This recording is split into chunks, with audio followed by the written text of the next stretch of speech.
Graça e paz, meu amado. O meu desejo é que a graça do Senhor Deus se derrame abundantemente sobre a sua vida e a vida da sua família. Efésios capítulo 1, verso 6 diz assim: para louvor da glória de sua graça, que ele nos concedeu gratuitamente no amado. No amado. Essa expressão, ela revela a própria essência, o coração do Evangelho. O Evangelho é palavra que significa boa nova, boa notícia. E a boa notícia é essa, que Deus nos faz aceitáveis a si mesmo no amado.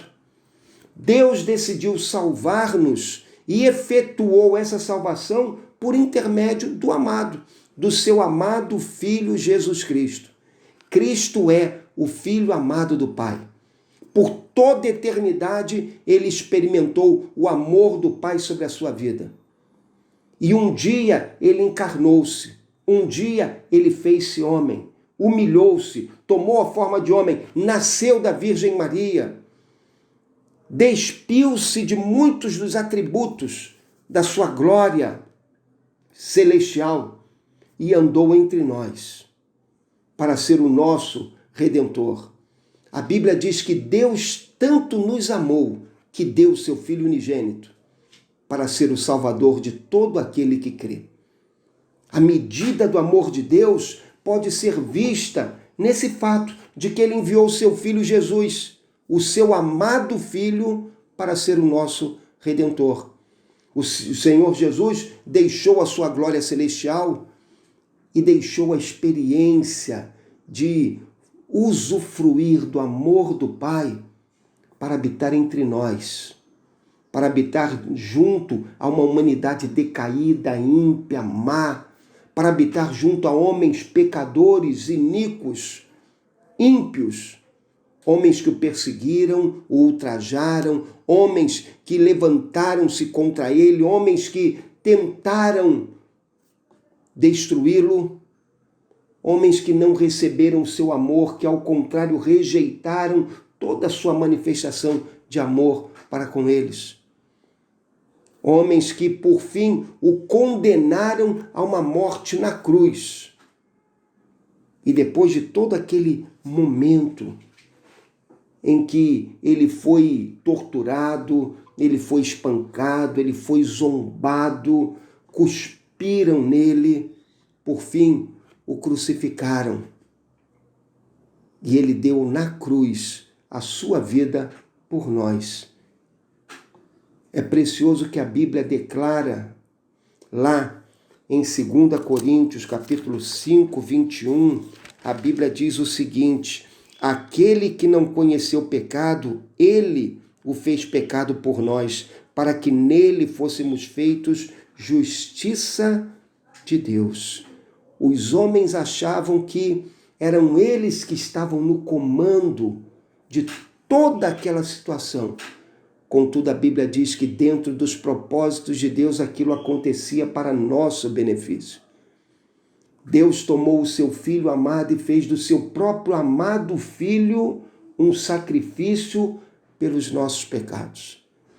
Ele suportou sobre si, na cruz do Calvário, as nossas transgressões, os nossos pecados, a nossa culpa. Diz o profeta Isaías que o castigo que nos traz a paz estava sobre ele. Deus fez com que a sua ira, a sua justa indignação contra o pecado se cumprisse em Jesus. Deus lançou sobre o seu amado Filho toda a nossa culpa e transgressão. Isso foi tão difícil que houve um momento em que o próprio Senhor Jesus sentiu-se abandonado pelo Pai. Você está lembrado que ele ora e ele diz: Deus meu, por que me desamparaste? Veja só, aquele que experimentou por toda a eternidade o amor do Pai, agora se sente abandonado pelo Pai.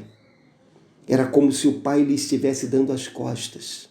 Por quê? Porque sobre ele caíam os pecados de todos nós. Porque sobre ele repousava a ira de Deus. Porque ele estava cumprindo, satisfazendo a justiça do Pai.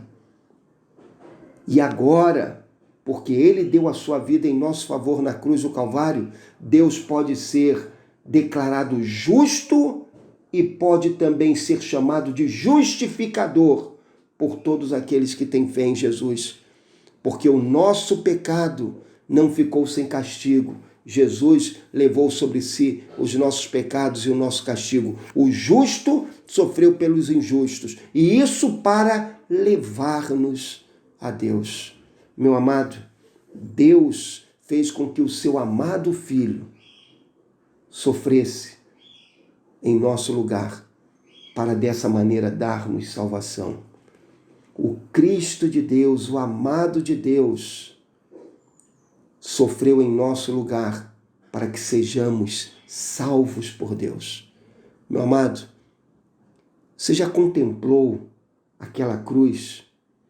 Você já olhou para as pessoas ao redor, algumas zombando, outras chorando, enquanto Jesus satisfaz a ira de Deus na cruz? Você já imaginou que do céu o Pai contemplava o seu Filho sofrendo aquelas dores tão grandes para ser o nosso Salvador?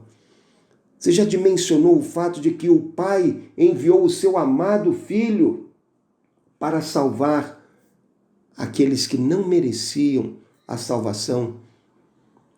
Quando a Bíblia diz que Deus tanto nos amou, que Deus nos amou de tal maneira, ela nos lembra isso, que o Pai tanto nos amou, que Ele enviou o seu Filho para ser o nosso Salvador, o nosso Redentor, e é por intermédio dele que nós somos salvos.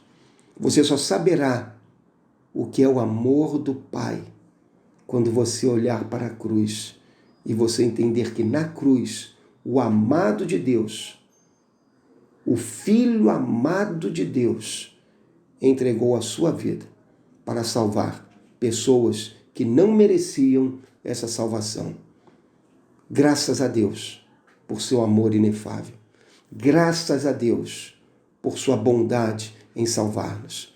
Que o fato de contemplarmos a cruz e percebermos que nela o amado de Deus deu a sua vida por nós, possa conduzir-nos a uma vida de maior gratidão, dedicação e consagração ao Senhor nosso Deus. Que Deus te abençoe.